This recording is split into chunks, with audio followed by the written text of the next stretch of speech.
Hi there. So let's begin with lifting the right hip in sitting. So we always begin these lessons with a body scan, and there's a little 5-minute body scan available for free on the website, so go check that out. And just learn how to check in with yourself. It's bringing your attention from the outside back inside, so we can start to sense ourselves. So once you've done that, checking in with your pelvis and your feet, and your shoulders and your head, your spine, begin the movement now of lifting your right hip just a little bit off the table. And just start to notice how you do that.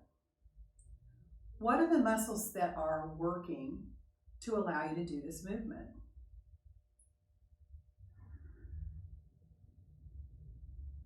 And take it really, really small at first. It does not have to be a big movement. It can be so small nobody would even be able to tell you're moving. And the smaller that you do the movement, the easier it's going to be to sense. So just get a sense of what is moving, what is doing the work to allow you to lift the hip from the table.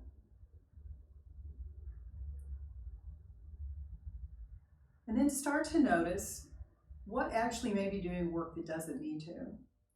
So check in with your belly. See if it's holding tension. Are you holding your breath? Notice if there's extra tension in your glutes or in your thighs. Are your toes curling? The jaw is another favorite place in the neck to hold extra tension. So just take an inventory and check and see if there's any tension you can let go of. Find a nice rhythm of breath that works with the movement. And then just let the movement start to grow organically, slow and gentle. And then start to bring your attention to how this movement is traveling through the rest of you. So when we lift the right hip, maybe you'll notice that a little bit more pressure is being exerted to the left hip. The weight is shifting to the left. So let yourself start to let the left hip engage by shifting weight to the left hip and see how that helps lift the right hip. And then notice maybe a little bit more pressure is being put on the right foot as you lift your right hip. So just allow yourself to press a little bit with your right foot and notice how that helps the movement.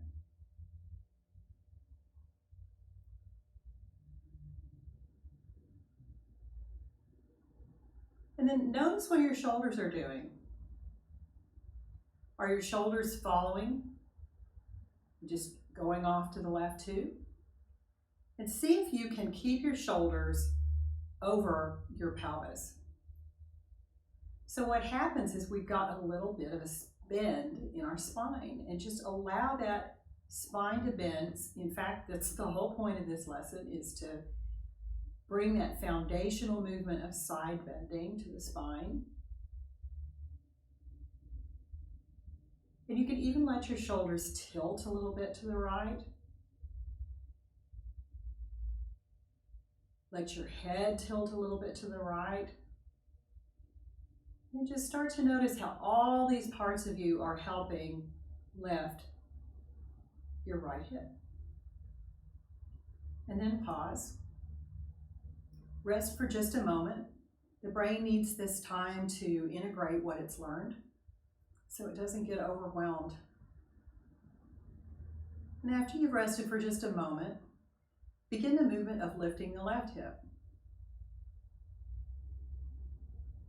And the beautiful thing about the connection between the right and the left hemisphere is that when we learn a movement on one side, the other side automatically knows how to do it. And it may not be as easy, but it knows the general idea. So when we start lifting the left hip, we know to check in with the right hip and how we're shifting weight to the right hip. We can press with the left foot.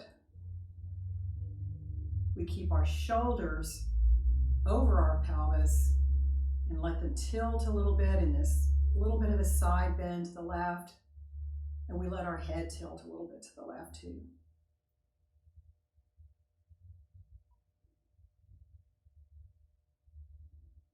Find a rhythm of breath. It's easy. And then start alternating.